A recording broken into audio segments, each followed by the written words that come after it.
Will, excuse me, will the House please come to order? Members kindly take their seats.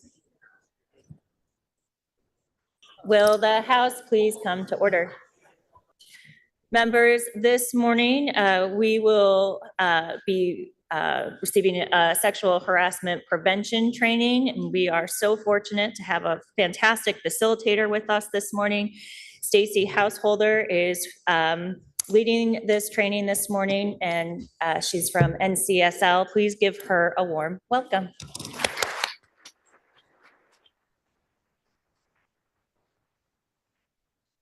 Good morning, everybody. Happy 2025. Congratulations on the start of session, and congratulations to those of you who have just won your very first election and are now part of this very prestigious body. My name is Stacy Householder. I work for the National Conference of State Legislatures, better known as NCSL. And for those of you who don't know, NCSL is your national organization. We are the national bipartisan organization for all state legislators, as well as all 25,000 legislative staff that serve the legislative institutions across the country. So we are here to support you in many ways, including with research and bills.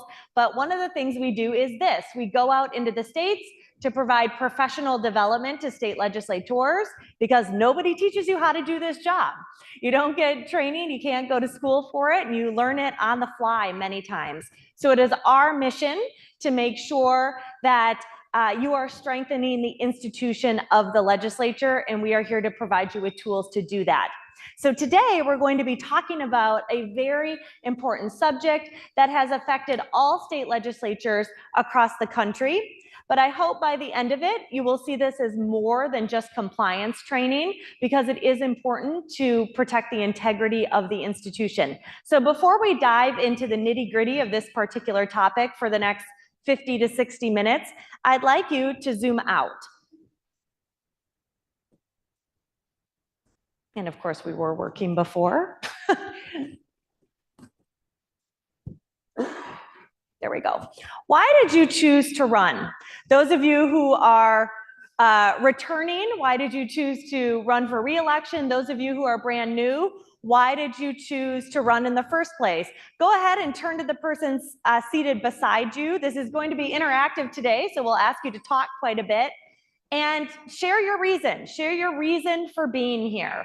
Maybe you had a personal experience. Maybe you have a family legacy. Whatever it is.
All right.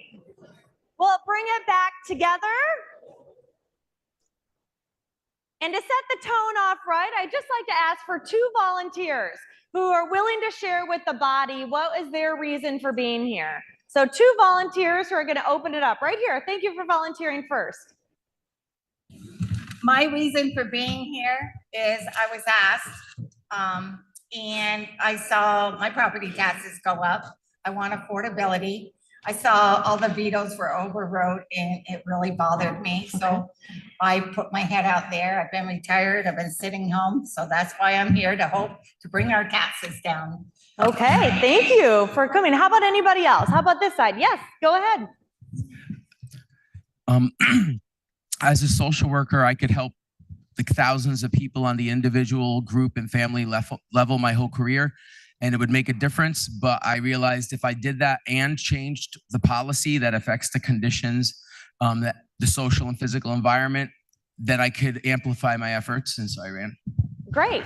You all have these individual reasons for being here. And let me tell you, the legislative staff who are dedicated to this institution also have their own reasons for being here.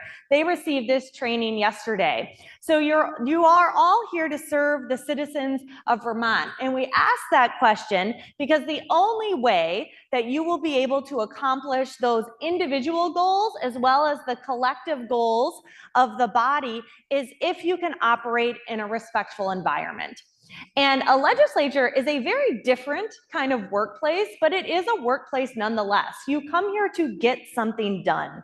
So over the 50 years that NCSL has been in existence, we have surveyed many legislators, and we have come up with this definition of what a respectful legislature should strive to be. And I'm just going to highlight some of the key terms here. But this idea that those involved with legislative business are treated fairly, all differences and values are acknowledged, communication is open and civil. Sometimes we really kind of see a lack of that when things get tense in the legislative environment.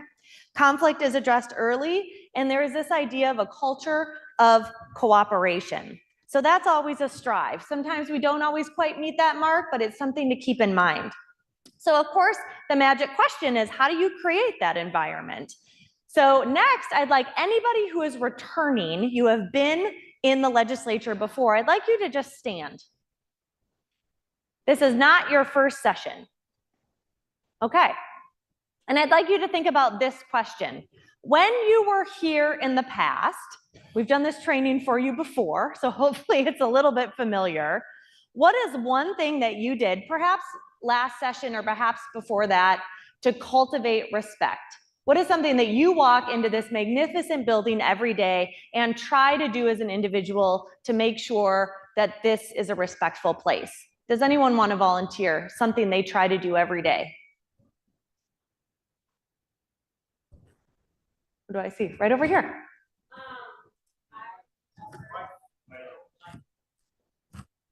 I'm out of practice, clearly. I make efforts to go up to folks who are new and see how they're doing, if they need anything, and just kind of introduce myself and help out when I can. I think it's important because sometimes folks are, deer in the headlights when they first come in, Yeah. and it can be helpful to have someone come up to you and ask how they're doing. Right, create a welcoming environment. All right, you can all sit down. Thank you so much. You know what's next? All of you who are brand new, go ahead and stand up. We want to hear what you have to say too. You don't know what you've gotten yourself into. Yes, right. And I'm sure you've heard the stories from all of your colleagues in the room, but this will be quite an experience for you. One that hopefully you will remember forever and ever in your life and will be incredibly rewarding. But I'd like to ask you this question. What expectations do you have, both of yourself and of your colleagues in the room, to make this first year for you respectful? What expectations do you walk in the door having for yourself and your colleagues? Has anyone thought about that or want to share their thoughts? Yes, go ahead. I have an expectation to give respect and be respected. I've tried to meet the legislators from around the state of all parties. And I ask them, what do you do when you're not here? Mm-hmm. And I explain to them what I do so we can all have empathy for each other. Mm-hmm. We may not agree on policy, but we can learn to understand why the other person thinks the way they do. Yeah, that's an excellent point. Thank you. You can all sit down. That's a wonderful point because what you do your family, your educational background, all of that influences the values that you all walk in the door with. And everybody walks in with different values because of their life experiences. None are better or worse than any other value. So it's important to remember that and get to know people on that human level. But of course, in the thick of things, when policy is getting tense and debate is getting tense and you're running up against deadlines, we sometimes run into this idea of lack of respect. People get frustrated, people get tense, and there are these things called derailers, right? What are some behaviors or activities or sayings or comments that could derail respect in the legislature? Anyone want to throw some out? There's a couple hints on the photos on the screen. What are a couple derailers of respect? Just call them out. Dishonesty is probably the biggest one. Dishonesty, yep. Any others? Coffee in the House chamber. Okay, right, that's right. Decorum, right? We got to keep on with decorum. Any others? Shaming, that's right. There's a whole list of them, right? Yelling, bullying, gossiping, using profanity, intruding on someone's personal or private space, spreading rumors, name calling, offensive jokes, demeaning comments, abuse of authority, innuendo or taunting, racial slurs, derogatory nicknames, insulting gestures. These are all things that we talk about when we're 5 years old and in grade school, right? And somehow when we become adults, we seem to sometimes forget about these things when topics become tense.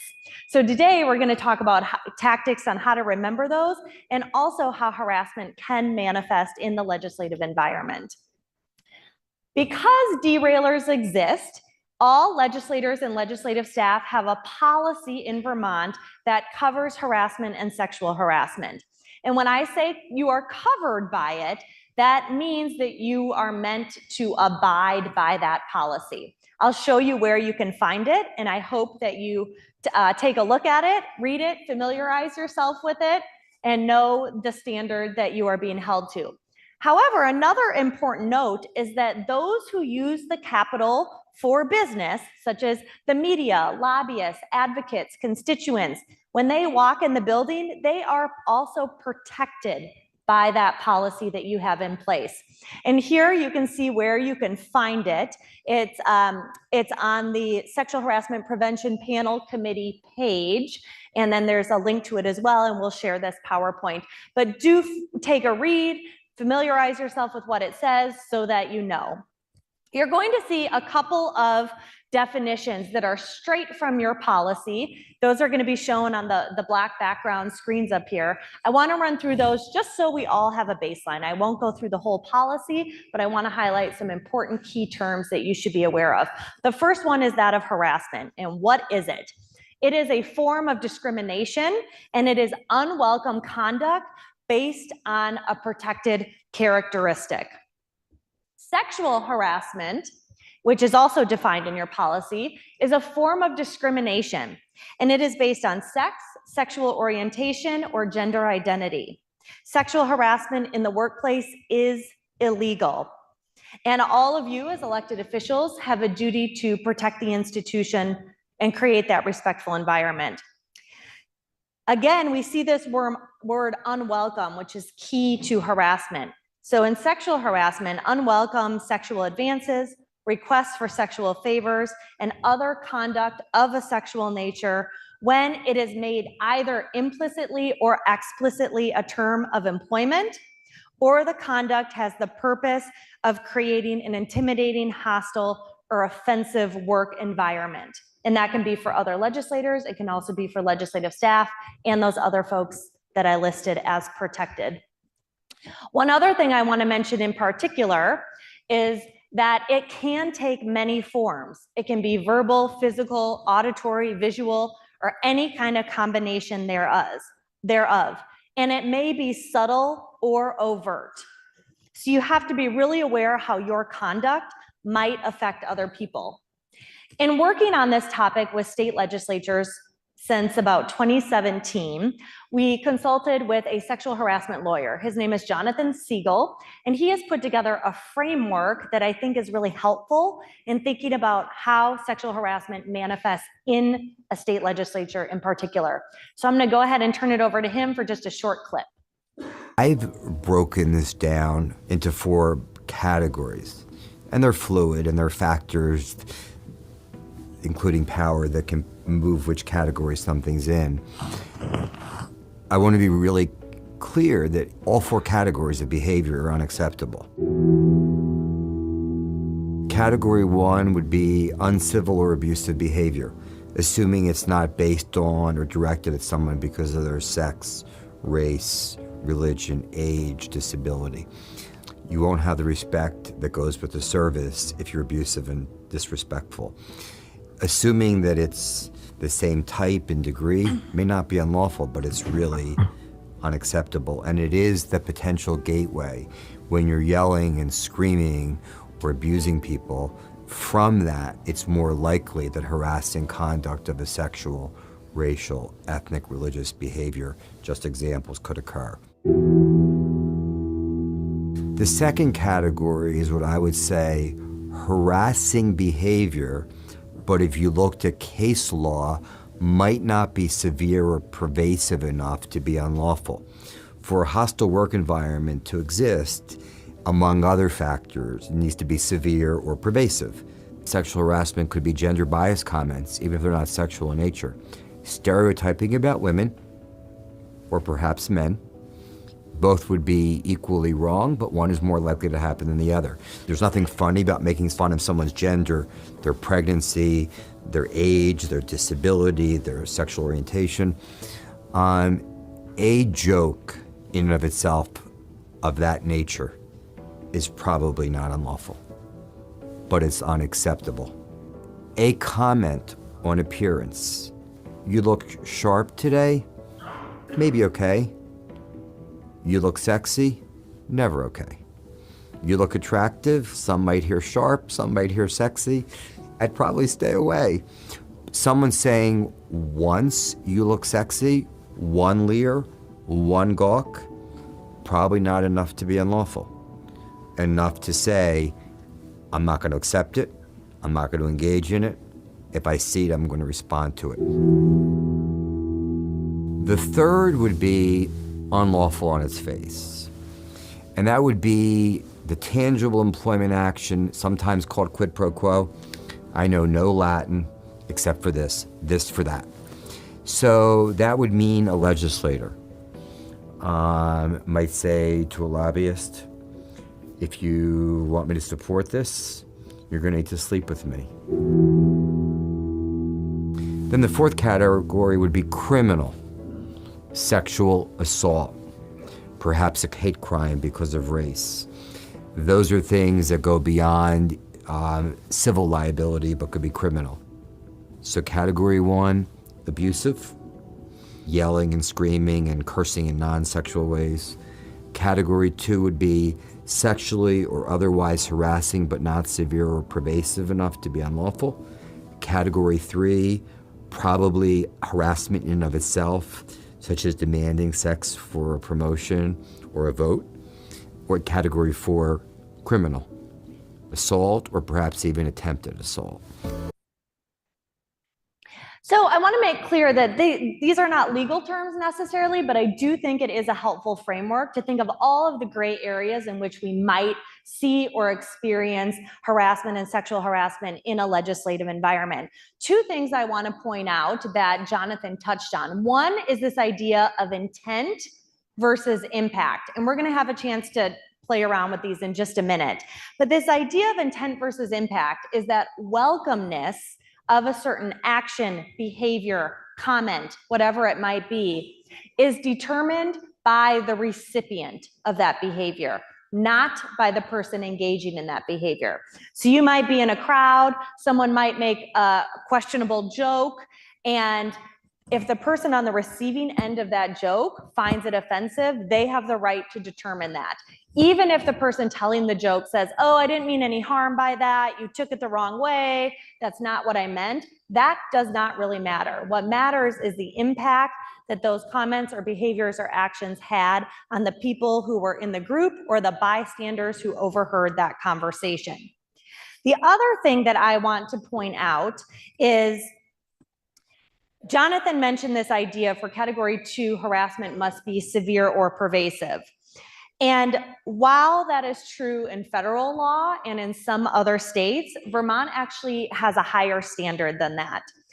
Vermont does not require conduct to rise to the level of severe or pervasive in order to be considered harassment. If you are not sure whether something you've experienced could be harassment, remember that any unwelcome sexual conduct that exceeds a petty slight or an inconvenience could be considered potential harassment. So keep that in mind, because Vermont law is just slightly different in that way.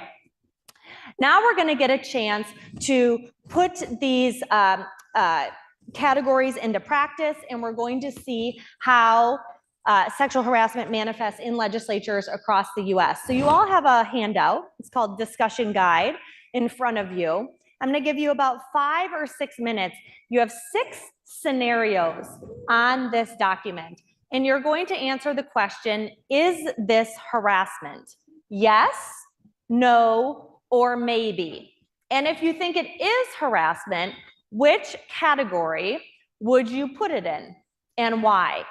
So go ahead, work with the person next to you, have a discussion. These are all real life examples from legislatures, and I want you to answer those 2 questions about each one. So go ahead, take the next 5 minutes and do that. Let me know if you need a copy. Okay, there you go.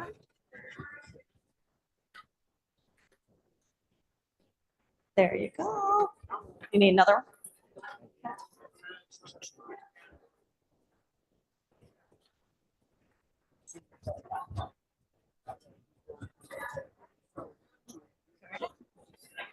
Yes, of course. There's 1. There's 2. There you go. Anybody else? Page in the back. We'll share it. Just wonder, will there be a chance,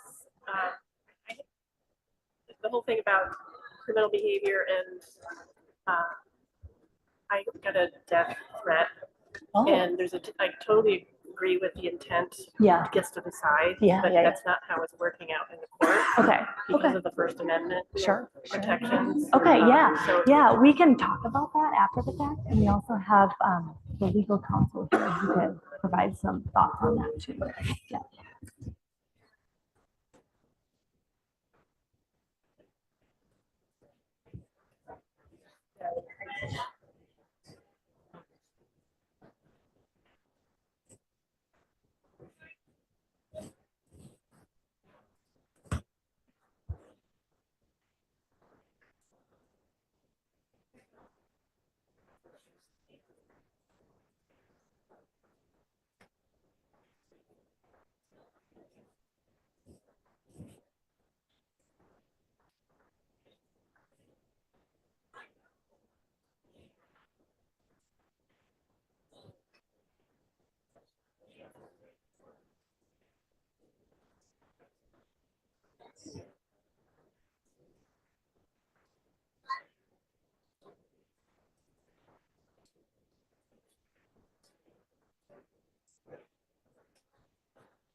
Take 2 more minutes to finish up.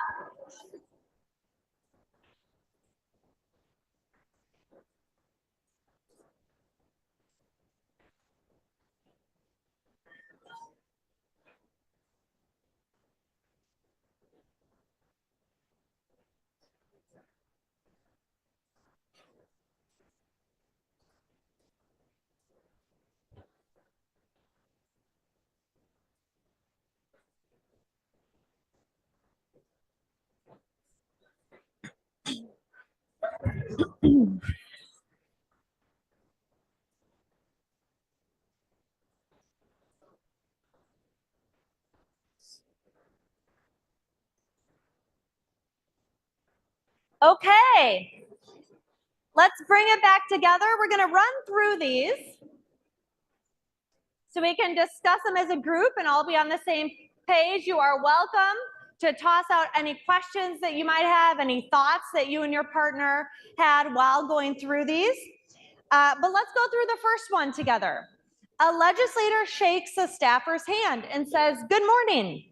The staffer files a claim of sexual harassment.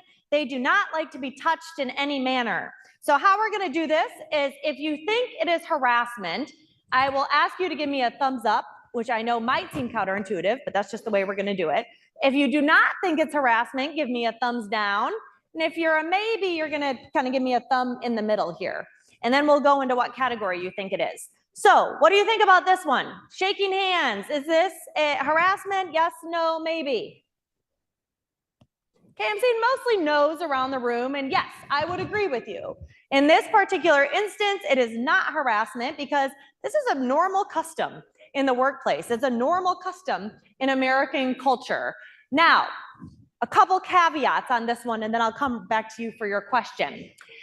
If you're just meeting that person maybe for the first or second time and you don't know that, that's a very traditional thing to do, no problem. The staffer in this case does have the right, of course, to say, "Oh, thank you, really nice to meet you. You know, I don't really shake hands, or I'm getting over an illness," or whatever the situation might be. If someone knows a particular thing about a person, like you've met this staffer multiple times, maybe it's your committee aide or something like that, and you repeatedly are trying to touch them or shake their hands, then we start getting into a typical pervasive environment. So again, this is just a matter of self-awareness and being aware of those around you. We have a question over here? Okay, great. Yep. All right, any questions about that one? All right, let's jump into number 2. A staffer has filed a complaint of sexual harassment against another staffer that serves as a committee assistant to a committee after they have left their committee assistant role to work in another staff office. The committee assistant and committee chair, the legislator, think the claim is bogus and have instructed the committee members and other committee assistants not to communicate with the staffer or with anyone in the office where they now work. What do you think? Is this harassment? Yes, no, or maybe? For those of you with the thumbs up, I would agree with you. This is harassment. Anyone want to take a guess why? Yeah. The creation of a hostile work environment. It is the creation of a hostile work environment. Any other reasons? Say it again. Yes. Yep, that's right. Retaliation. We're going to talk quite a bit more about retaliation in a little bit later. What category would you put this in? If you were looking at the Jonathan categories that he went over, and again, not legal, but what would you think? 1, 2, 3, or 4? Okay, we have a lot of 2s. This technically goes into category 3 for one reason and one reason only, and that is because retaliation is unlawful. So anything that borders or is retaliation is unlawful. You cannot do it in any workplace if someone files a complaint of harassment or sexual harassment. Okay. Number 3, a legislator sends several sexually inappropriate text messages to a lobbyist who welcomes these messages. The lobbyist forwards the text messages to other lobbyists, and one of them complains to the media. No one wants to be in this situation, right? Let's just stipulate that right off the bat. So what do you think? Yes, no, or maybe? Is this harassment? We have yes and no. And And in a way, you're both right, and I'll tell you why. So there's two different situations going on in this one scenario that I've given you. So let's talk about the first sentence first. The legislator is sending several sexual inappropriate text messages to a lobbyist. The lobbyist is welcoming those messages. This gets a little bit tricky when you talk about legislative environment. Is it inappropriate? Yeah, it is. This is an inappropriate message. Now, the lobbyist is welcoming this message. So whether or not you have sexual harassment here is a question, and it gets a little bit tricky there. The second part of the equation is a little bit different story. The lobbyist forwards the text messages to other lobbyists, and one of them complains to the media. This is something that is outside the legislature's jurisdiction because it's lobbyist to lobbyist. However, if the lobbyist is forwarding something and it could be unwelcome from the other lobbyists, and in this case, it certainly was, because one of them went to the media and complained about it and really outed this whole series of things. So there are really two different situations that are happening in this one. And even though, lobbyists are protected by the policy that is in place, they are not necessarily covered by it. So any questions about that one? Yeah. Thank you. I was wondering if we were assessing what the legislator did or what the lobbyist who sent the messages did. And so if you could just, with respect to the issue you raised about being covered by something, I just was curious if you could talk about that a little more, because I was confused. Yeah, I would say that what the legislator is doing is covered by the policy because the legislator is engaging in the activity.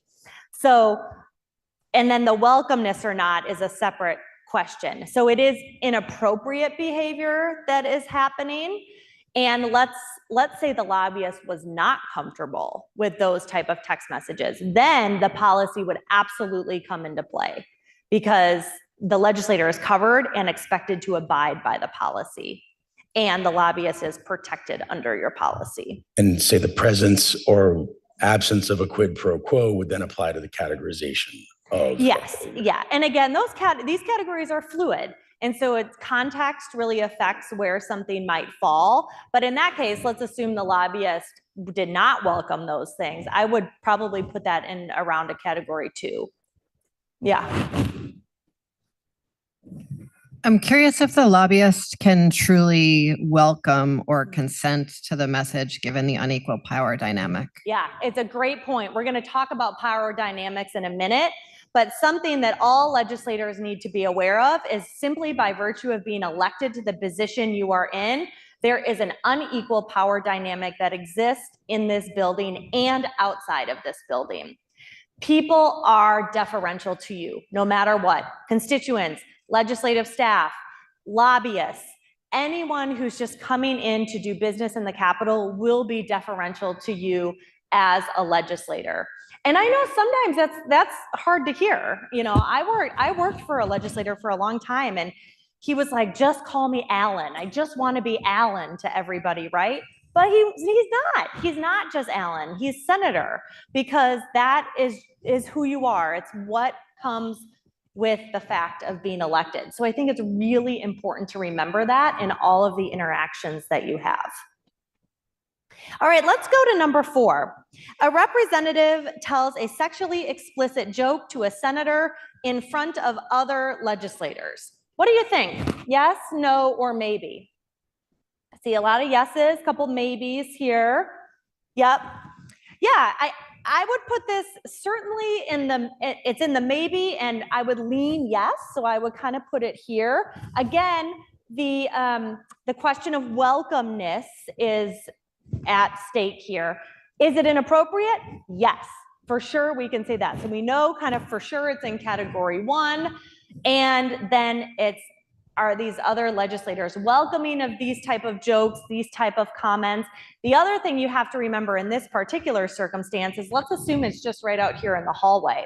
You could have lots of other people who are walking around. You could have legislative staffers who are overhearing that conversation, and that can then create a hostile work environment if someone is overhearing these conversations over and over.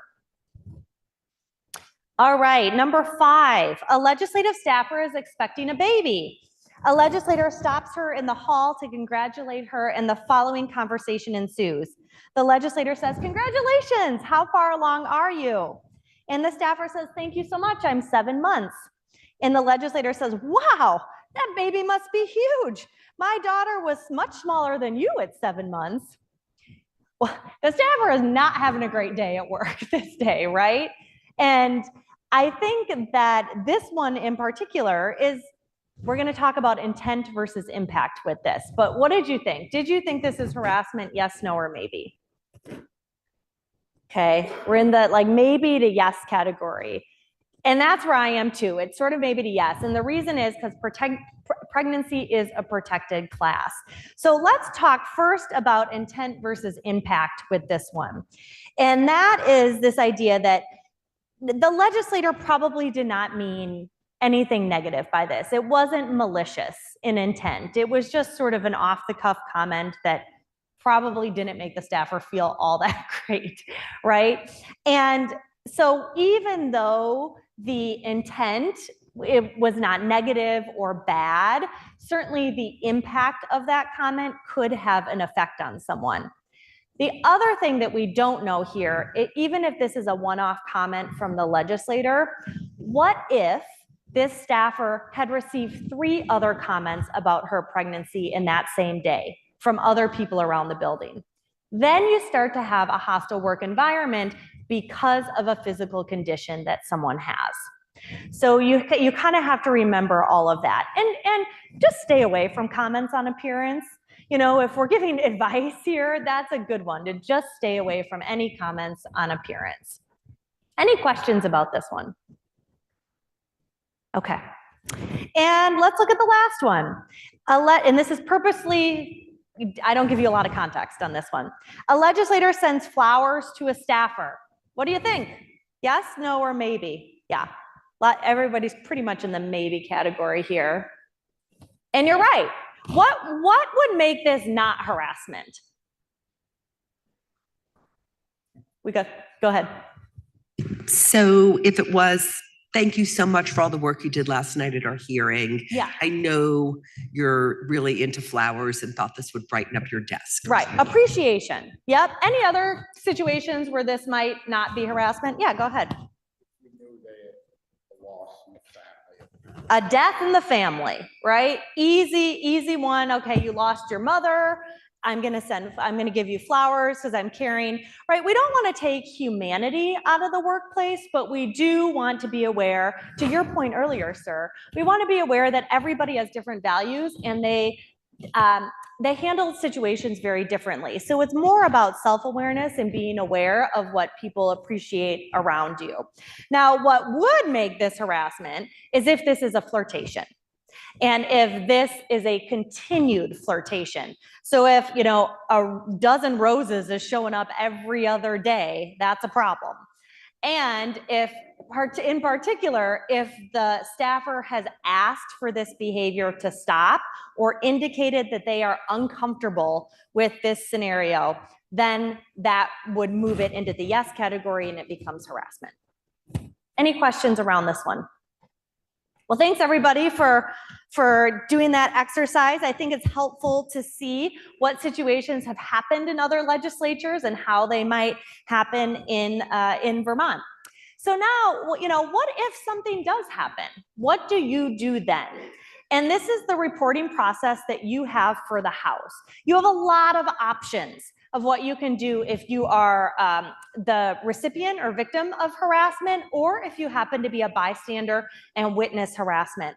The first one that I like to talk about is that you could directly approach the person that you think is in the wrong, right? If you have a comfortable enough relationship with them, you can pull them aside privately and just say, hey, I think that joke you told is not appropriate for the legislative environment. I want to make sure that we're having a respectful workplace and that everyone feels comfortable. I'd appreciate it if you didn't say comments like that anymore. You do not have to do that. If you are not comfortable approaching the person, you do not have to approach them, and you could use one of these other methods. Other methods at your disposal, you could contact your Office of Human Resources, and we have a couple of folks who are here from that office today. You could contact the appropriate sexual harassment panel that you have in the house, the members or the chairs. Staff have the option of contacting their supervisor here in Vermont, and then you have a couple other resources at your disposal. The EEOC, the Vermont Human Rights Commission, the Vermont Attorney General, and the State Ethics Commission as well. Some of those have some timelines that are associated, so they have a period of when you can report to them or not. Now that we have talked about what harassment is and what it can look like in the legislative environment, let's talk about what harassment is not. Harassment is not a difference of opinion or normal disagreement on policy. In fact, I hope you're doing that on a daily basis. You are a deliberative body. That is what you're here for. So as long as it is happening in a respectful way, that is not harassment. Giving feedback or following up on poor performance. So this, mostly kind of applies to the staff here, but if someone's just giving feedback or saying, hey, I think we could improve X, Y, or Z, that is not harassment. And enforcing the rules and policies that you have in place, as long as those rules and policies are enforced in a fair and equal manner. Now, there are some risk factors that are inherent in the structure of legislatures that make them more ripe for harassment than other workplace environments. These come from the EEOC, and I want to point out 3 of them that exist in legislatures, because if you're aware of them, you can mitigate against them. So the first one is this idea of power disparity or power dynamics. As we talked about, you all walk in the door with a power disparity because people will be deferential to you. So you really have to be aware of that when interacting with staff, when interacting with lobbyists, when interacting with constituents. Keep that in mind. The other risk factor is social events. A lot of business in the legislature gets done outside the walls of this building. Receptions, dinners, events, whatever, out on the road, whatever it might be. Oftentimes there's alcohol at those particular activities, and we see people behaving badly sometimes when alcohol is involved, certainly behaving in ways where they might not behave in a professional setting. And last but not least, legislatures tend to have young staff around, whether it's someone's first job out of school or like you have here, you have young pages and interns who are around. Oftentimes, these folks have never been in a professional environment before. They don't know what is right and what is wrong. They need mentorship, right? And we often see young staff getting taken advantage of because they just don't know what harassment is or what it can look like. So be aware of that. I want to focus a bit, as we wind down here, I want to focus a bit on this idea of bystander intervention because this is most prevalent in legislatures. It is more likely that you will witness something or you will be a bystander to bad behavior. And so it's important to know what could you do in that situation. Most people do nothing. And I think that's sometimes why we have perpetual problems in state legislatures. So what is a bystander? A bystander is a person who is present when an event takes place, but they are not directly involved. Bystander intervention is used to describe a situation where someone who is not directly involved steps in to change the outcome of that particular situation. So why don't people do this more often? It seems like it's very obvious. If you see wrong, bad behavior, you would step in, you would want to stop it. In a legislative setting, that's very hard to do. And believe me, I know that because I've worked in and around legislatures for almost 20 years, right? You might have spent a very long time cultivating a relationship with someone that you need in order to get things done. You might see them doing bad behavior, and it can be very hard to confront them and to jeopardize that relationship. I get that. I understand it. We did a survey, and these are some of the other reasons we heard about why people do not step in. I don't know what to do or say. It's not my business. Someone else will step in. It might be my boss or my colleague. I'm not comfortable doing it. Even though these are very natural responses to have, I would say as an elected official and in your position, it is your duty to step up and say something, whether that's approaching the person directly, whether it's going to leadership for support, whatever it might be, it is your duty to make sure that this continues to be institution that is worthy of the name and certainly worthy of the service that you've dedicated to. So I want to give you 4 ways that you can intervene if you are a bystander. So these are real tools that you can put in your toolbox to intervene, and we call them the 4 Ds. So the first thing you can do is be direct. We've talked about that. Just pull the person aside, tell them directly you don't appreciate what they're doing. Again, that depends on your relationship with them. You can distract. You can engage with the person and just try to change the subject. Just go another way, right? You could delegate. If you're not comfortable talking to them, you can go to other resources for support and have them talk to that person on your behalf. Or you could delay. If you're unable to intervene right in that particular moment, you could pull the recipient aside after the fact and just say, hey, that conversation felt a little uncomfortable to me. How are you doing? Is there anything you'd like me to do? Can I support you in any way? These are all options that you have. A lot of times you'll do multiple of these in one interaction, but they're tools for you to use to move on. We're going to skip this quick and we're going to go straight to a scenario that we have for bystanders.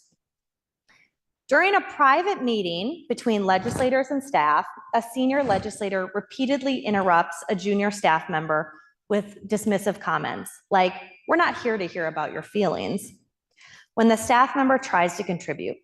At one point, the legislator jokes, "You're much better at taking notes and sharing ideas. Maybe stick to that." The tone and remarks have a clear gendered implication, and the staff member looks embarrassed and silenced. Other participants, including you, notice the exchange and the room becomes tense, but no one speaks up, likely because of the legislator's seniority. So turn to the person next to you and war game this out. What D would you potentially use in this scenario if you found yourself in this small meeting? Would you be direct with your colleague? Could you distract, delegate, or delay? So turn to the person next to you, have a short conversation about what you might do.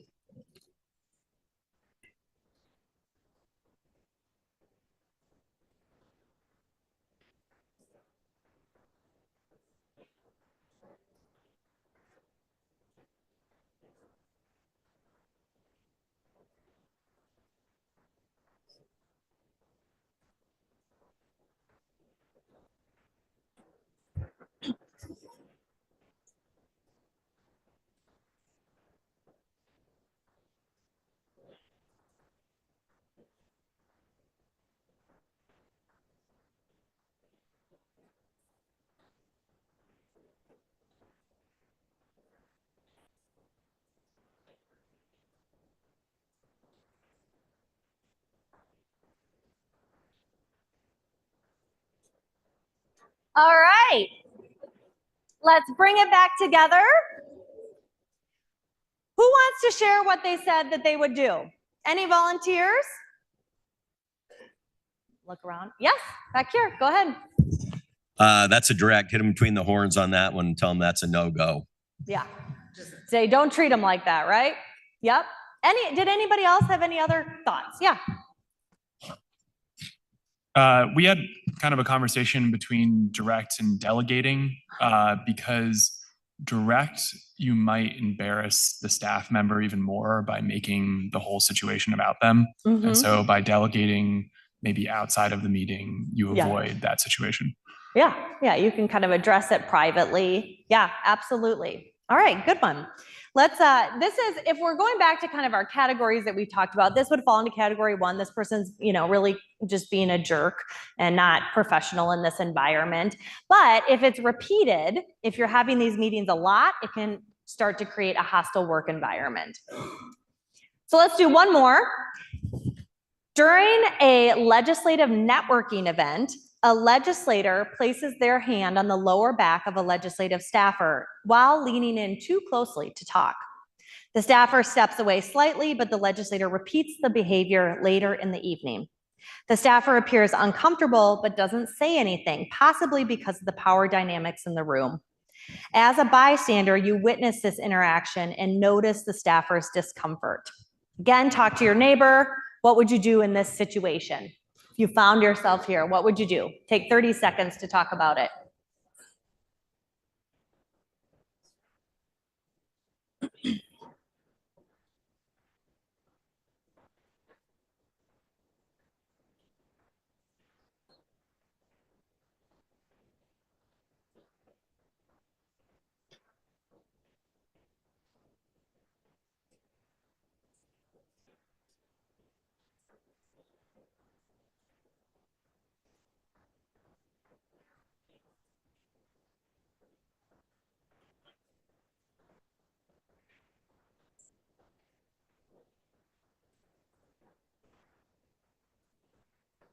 Okay. All right, let's do a quick debrief of this one.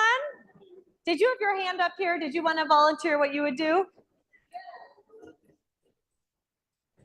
I think it'd be important to distract first and then perhaps delegate later. You know, because you want to step in to save the person that's being accosted, but you don't really want to necessarily make a scene, especially if this is at a drinking event. Right, exactly. Yeah, maybe pull the staffer or the legislator and say, oh, hey, I need you for something else over here, whatever it might be. Who else? Anybody else have anything else they said? Something different?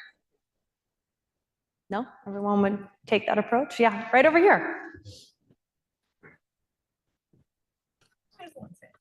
I thought it was good what she said. So I will report for my partner.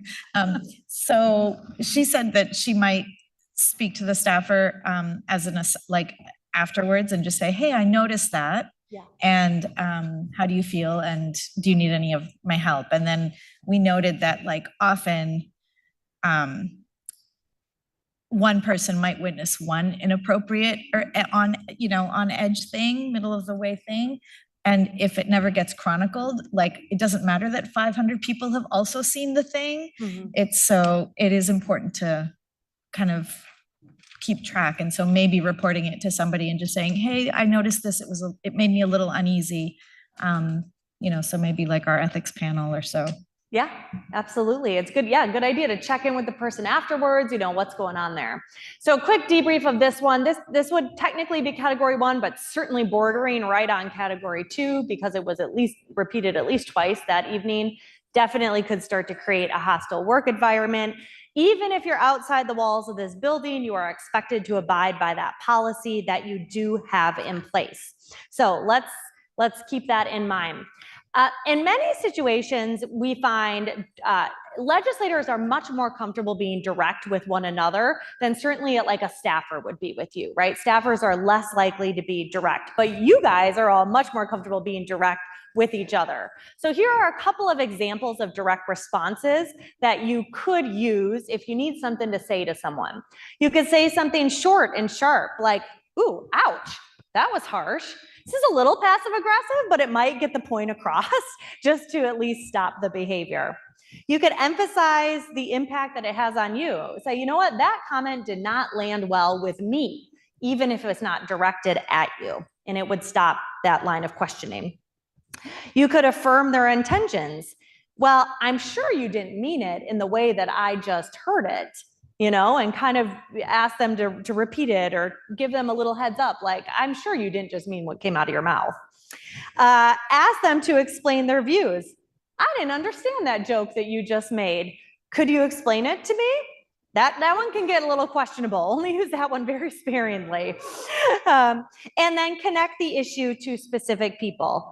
I have a friend who belongs to that particular community, and the way you're talking about it doesn't sit well with me. I have a daughter who thinks this way or believes this, and so you could point out how it is personally impacting you.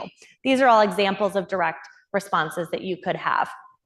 Our last definition of the day, we talked a little bit about it during the scenarios that we deep, but it is this idea of retaliation.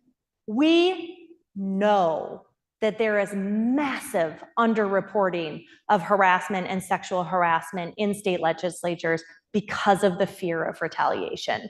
This is widely known. Workplace retaliation is when a person takes a negative action against someone who either files a complaint of harassment or cooperates with an investigation. Both are illegal. You cannot retaliate in any way someone who files a complaint or is cooperating with an investigation, whether as a witness or whatever their capacity might be. So this is a really important topic to keep in mind. Retaliation can be overt. It can often be very subtle in a legislative setting, but this is typically where legislatures tend to find themselves in trouble, is it's because they've allowed retaliation to happen.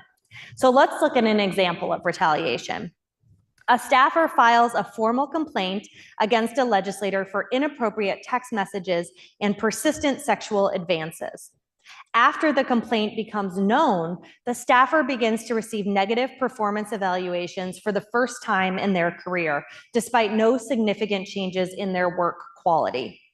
Additionally, the staffer learns through colleagues that the legislator is spreading rumors about their competence and professionalism, suggesting that the staffer only filed the complaint to get attention. So I think we can all agree that this is retaliation, but I'd like you to take 30 seconds, talk to your neighbor about why this is retaliation. So go ahead, take 30 seconds, and we'll debrief it.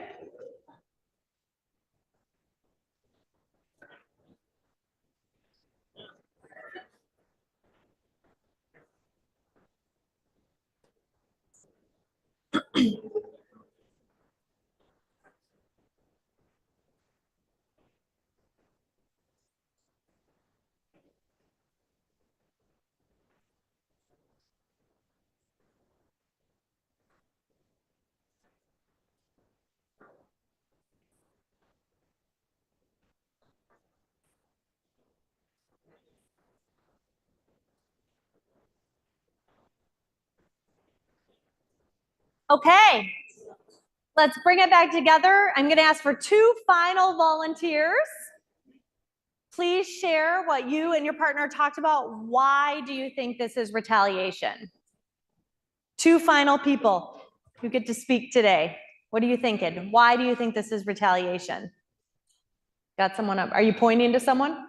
Okay, you have been nominated to speak. All right. Well, I mean, I think that's very clearly retaliation. Yeah. If the staffers' work habits and quality hadn't changed, but the outcome or evaluation thereof did. I think what's almost scarier is that there are all sorts of ways that that same staffer could be retaliated against that are not so blatant. Yeah. And I don't know how one deals with that. Right. And I think it's important that if you're noticing a difference in treatment, that it's important to kind of step up and say something about that too, because retaliation is illegal and it is a problem for legislatures. And you're right, it is often very subtle. And any other comments? Why and for what reasons is this retaliation? Anybody else want to comment on this? I'll put a couple other reasons up there. One, obviously spreading rumors to discredit the individual. Just spreading rumors is a form of harassment anyway. Unexplained change in performance evaluation, and even maybe when the staffer asks about it, they're not getting a clear response. At the end of the day, retaliation is anything that is making it more difficult for someone to do their job after they filed a complaint. So if there are any barriers that are put in place, that is typically the kind of baseline of retaliation, and what in the legal world we use as that. So be aware of that. Just be on the lookout for any kind of retaliation, and just know that if someone files a complaint, you cannot do it. So we're at the end here. I really appreciate you've all been very participatory. And I started out by saying that I hope by the end of this, you'll see this as more than just compliance training, because I truly believe it is. While I understand it is compliance, I do believe that the institution deserves your attention and your respect on this, because there are far-reaching consequences for legislatures who allow harassment to happen. First, for those who are harassed, they have a higher level of stress. They certainly have more emotional and physical issues, higher health costs, and they struggle to just come to work and do their job. And that's really all they want to do, is to come and serve the people. For people who are the harassers, You face punishment, you could face legal lawsuits, you could face a lot of missed opportunities on the legislator side and the staff side. You might miss a promotion, you might miss out on a chairmanship because you have this reputation of having bad behavior. And then for me, someone who's worked in and for legislatures for a long time, for legislatures that have a harassing reputation, you tend to have low morale, you have high turnover, and you will not attract the best and the brightest, both on the legislator side and the staff side, if you have the reputation of being a negative place to work. And you want the best and the brightest and the most diverse point of view to serve the people of Vermont. So I hope that you also join me in seeing this as more than just compliance, but you see it as protecting the institution that you are here to serve. So I will end by saying thank you and by asking you when you walk out the door today to identify one small thing that you can do each and every day to make this place just a little bit more respectful. Maybe it's reaching out across the aisle to a counterpart who you don't know all that well, getting to know them as a person. Maybe it's taking a new member under your wing and wanting to show them the ropes, right? Maybe it's just getting to know the legislative staff and what makes them tick and how they want to help you.